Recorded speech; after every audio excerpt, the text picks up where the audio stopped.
ఇది అప్పుడే వర్షం కలిపేస్తున్నారు అలాగే సిక్స్ ఏమిటి oh sorry sorry sorry sorry please come come come come come come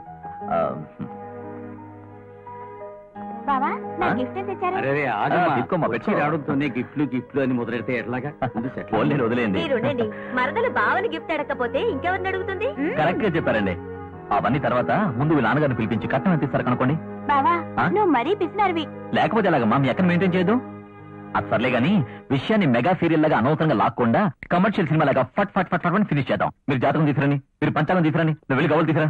నా జాతకం నా చేతిలో ఉంది, నేను పురోహితుని ఇష్టం ఫిక్స్ చేస్తాను. ఇవ్వండి ఇవ్వండి ఇవ్వండి ఇవ్వండి తొందరగా 1 4 పోతే 3 పోతే రాహు సింహం రగ్నం అవన్నీ ఓకే, ఇది ఓకే. ఈ రాహులో కేతు పోతే -5 ఓకే. ఆ తర్వాత రాహు కేతు ఇద్దరు హుషారుగా ఉన్నారు. అంతేకాకుండా వీళ్ళిద్దరు మమ్మల్ని ఎలాగైనా కలపాలని ట్రై చేస్తున్నారు. కాకపోతే గురా శుక్ర శని ఇవి వెజిటేరియన్స్, ఇవి అపోజిట్ గా పనిచేస్తున్నారు. అయినా కూడా ఓకే. కాకపోతే ఈ జన్మరాశిలో ఉన్న గురువాడు 4వ గదిలోంచి 7వ గదిలోకి రావడంతో కొంచెం ప్రాబ్లం. ఆ ప్రాబ్లం పోవాలంటే అమ్మాయి అబ్బాయికి పాదపూజ చేయాలి. నేనేం చేయాలి జాతకం చెప్తుంది.